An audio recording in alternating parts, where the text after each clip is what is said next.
Hello అండి. పచ్చికారంతో సొరకాయ అప్పాలు ఎలా చేసుకోవాలో ఇప్పుడు చూద్దాం. ఒక సొరకాయనైతే తీసుకొని దాన్ని నీట్‌గా పీల్ చేసుకొని ముక్కలుగా కట్ చేసుకొని మిక్సీ పట్టుకోవాలండి మెత్తగా.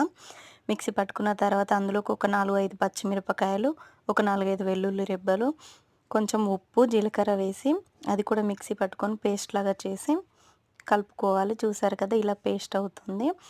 అయిన తర్వాత ఇందులో ఎంత కలుస్తుందో అంత బియ్యపిండి, జీలకర్ర, కరివేపాకు, ఉల్లిగడ్డ, కొంచెం శనగపప్పు, కొంచెం వచ్చేసి పెసరపప్పు అండి. మీకు కావాలంటే కొంచెం నువ్వులు, అలాగే పల్లీలు కూడా వేసుకోవచ్చు. నేనైతే ఇప్పుడు వేయలేదు.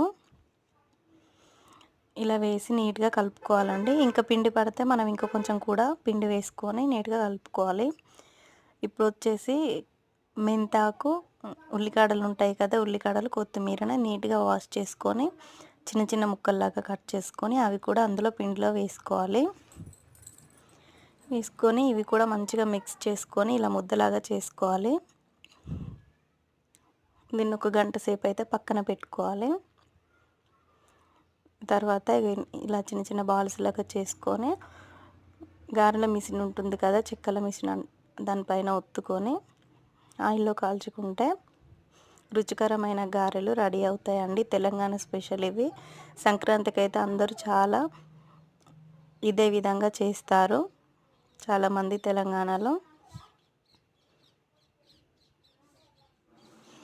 చూసారు కదా ఇలా ఆయిల్లో రెండు వైపులా వేయించుకుంటే మన క్రిస్పీ కరకరలాడే గారెలు అయితే రెడీ అయిపోతాయండి. ఒకసారి ట్రై చేసి చూడండి ఎలా వచ్చిందనేది కామెంట్లో చెప్పండి నాకు. ఇలా వచ్చాయి. నేనైతే ఒక హాఫ్ కేజీ చేశానండి. ఒక 4, 5 డేస్కి అయితే సరిపోతాయి. పిల్లలకి స్నాక్స్గా పెట్టినా మనం కూడా తినొచ్చు. చాలా బాగుంటాయి. ఎక్కువ కారం వేయలేదు కాబట్టి పిల్లలైతే చాలా ఇష్టంగా తింటారు. ఒకసారి అయితే మీరు ట్రై చేసి నాకైతే కామెంట్ సెక్షన్లో ఎలా ఉందనేది కామెంట్ అయితే చేయండి. ఈ వీడియో కనుక మీకు నచ్చినట్లయితే ఒక లైక్, షేర్, సబ్స్క్రైబ్ అయితే చేయండి ఫ్రెండ్స్.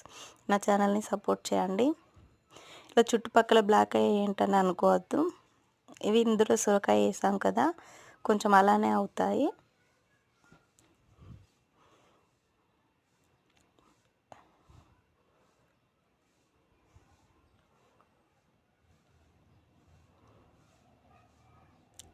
చూసారు కదా ఎంత బాగా అయిందో. తెలంగాణలో అయితే గారెలు అంటారండి. ఇంకా వేరే వైపులో అయితే కొందరు చెక్కలని కూడా అంటారు వీటిని.